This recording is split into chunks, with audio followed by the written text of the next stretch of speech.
जय श्री राधे कृष्णा दोस्तों, दिलीप ब्लॉग्स में आपका स्वागत है।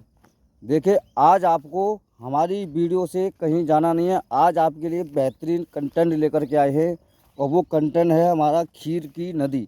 देखिए, खीर की नदी ये कहानी के माध्यम से हम आपको बताएंगे। उससे पहले दोस्तों, हमारे चैनल को सब्सक्राइब करें, वह वीडियो को लाइक करें और जो घंटी सी है ना, उसे ज़रूर दबा दें, क्योंकि उससे क्या है दोस्तों कि आपको हमारी हर अपडेट आपको मिलती रहेगी। तो इसी के साथ में हम आगे की कहानी आपको शुरू करते हैं और आप हमसे जुड़े रहिए। तो इससे क्या है कि अच्छी से अच्छे हम आपको वीडियो दिखाते रहेंगे, वह आपको सुनाते रहेंगे। तो देखिए, आज की जो हमारी कहानी के माध्यम से जो हम आपको बताने वाले हैं वो है हमारी खीर की नदी। तो शुरू करते हैं। बहुत समय पहले की बात है। याना नाम की एक लड़की थी दोस्तों। देखिए, यहाँ पे जो मेन कंटेंट है हमारा वो याना नाम की लड़की है। वह अपनी बूढ़ी माँ के साथ एक झोंपड़ी में रहती थी। वे दोनों बहुत गरीब थीं। वे जंगल से सूखी लकड़ियाँ इकट्ठी करती थीं, फिर उन्हें बेचकर अपना गुजारा करती थी। देखिए, इतना गरीब परिवार था कि लकड़ी बेच करके और अपना गुजारा किया करती थी। एक दिन की बात है, याना की माँ बीमार थी, इसलिए उसे अकेले ही जंगल जाना पड़ा। याना ने एक सूखी रोटी, एक प्याज और थोड़ा नमक एक पोटली में बांधा, फिर जंगल की ओर चल पड़ी। दोपहर तक, देखिए दोस्तों, दोपहर तक वह लकड़ियां इकट्ठी करती रही। जब उसे भूख लगी तो उसने पोटली खोली, लेकिन जैसे ही उसने रोटी का पहला टुकड़ा तोड़ा कि एक बुढ़िया वहां आ गई। वह बहुत बीमार लग रही थी, उसके कपड़े फटे हुए थे। बुढ़िया कांपते कांपते बोली, बेटी, मैंने 2 दिन से कुछ नहीं खाया है, क्या तुम मुझे कुछ खाना दोगी? देखिए, ये वो जो बुढ़िया थी वो उससे खाना मांग रही है।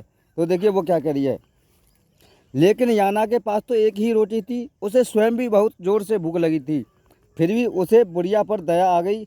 उसने अपनी रोटी बुढ़िया को दे दी। रोटी हाथ में आते ही बुढ़िया एक सुंदर परी में बदल गई। याना तो आश्चर्यचकित रह गई। वह आंखें फाड़ फाड़ कर देख रही थी। परी बोली, याना, तुम बहुत अच्छी लड़की हो, तुम सदा सुखी रहो। फिर परी ने याना को एक कटोरा दिया। बोली, याना, यह जादू ही कटोरा है। देखिए, जब हम सच्चे मन से किसी की आराधना करते हैं, पूजा पाठ करते हैं, तो देखिए सच्चे सज्जन को ही भगवान मिलते हैं। सच्चे सज्जन के ही दिन अच्छे होते हैं दोस्तों। तो देखिए, इस कहानी में जो बताया जा रहा है वो वास्तव की बड़ी ट्विस्ट वाली कहानी है। बोली, याना, यह जादुई कटोरा है। जब भी तुम कहोगी जादुई कटोरे खीर पका, तो उसी समय यह खीर से भरने लगेगा। जब तुम कहोगी बस कटोरे बस, तो खीर भरनी बंद हो जाएगी। इतना कहकर परी ने छड़ी घुमाई और गायब हो गई। याना बहुत खुश हुई। उसने घर जाकर सारी बात अपनी माँ को बताई। उसकी माँ भी हैरान रह गई। याना ने झटपट दरी बिछाई और कटोरा उस पर रख दिया। फिर बोली, जादुई कटोरे खीर पका। कटोरा तुरंत खीर से भरने लगा। याना फिर बोली, बस कटोरे बस।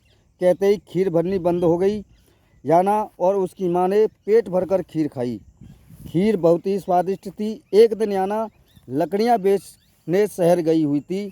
वहाँ अचानक बारिश होने लगी। याना को बाजार में रुकना पड़ा। इधर उसकी बूढ़ी माँ को भूख लगी। उसने सोचा कि क्यों न आज मैं ही कटोरे से खीर मांग लूँ। उसने कटोरे को दरी पर रखा और बोली, जादुई कटोरे खीर पका। इतना कहते ही कटोरा खीर से जल्दी जल्दी भरने लगा। याना की माँ ने सोचा कि याना के लिए भी खीर निकाल लूँ। वह बड़ा बर्तन लेने आंगन तक गई, लेकिन जब तक वह लौटी तब तक सारी झोंपड़ी खीर से भर चुकी थी। यह देखकर याना की माँ घबरा गई। उसे लगा कि अब सारे गांव को जादुई कटोरे के बारे में पता चल जाएगा। घबराहट में वह यह भी भूल गई कि खीर बनना बंद करने के लिए क्या कहना है। उसने बहुत कोशिश की, लेकिन कुछ याद न आया। अब खीर झोंपड़ी से निकलकर बाहर फैलने लगी। याना की माँ किसी तरह एक ऊंचे स्थान पर चढ़ गई। खीर की नदी थी कि रुकती ही नहीं थी। थोड़ी ही देर में खीर सारे गांव में फैल गई। सारा गांव खीर की नदी में डूबने लगा। देखिए, सारा गांव जो था वो खीर की नदी में डूबने लगा। और याना तो शहर गई हुई थी ना लकड़ी बेचने के लिए, याना आई हुई नहीं थी। तो उसकी माँ भी डर रही थी कि गांव वालों को पूरा पता पड़ जाए। तो इधर देखिए, याना शहर से लौटी। उसने गांव को खीर में डूबते देखा तो सब समझ गई। उसने तुरंत ऊंची आवाज़ में कहा, बस कटोरे बस। यह कहते ही खीर बननी बंद हो गई। साथ ही कटोरे के बाहर जितनी भी खीर थी गायब हो गई।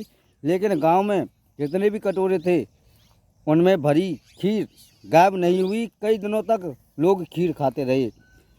वे इसे भगवान की लीला समझते रहे। लेकिन उसके बाद याना की माँ कभी नहीं भूली कि खीर बनना बंद करने के लिए बस कटोरे बस कहना होता है। तो दोस्तों, हमारी ये कहानी आपको कैसी लगी एक बार कमेंट बॉक्स में ज़रूर बताएं और हमारे चैनल को सब्सक्राइब ज़रूर करें।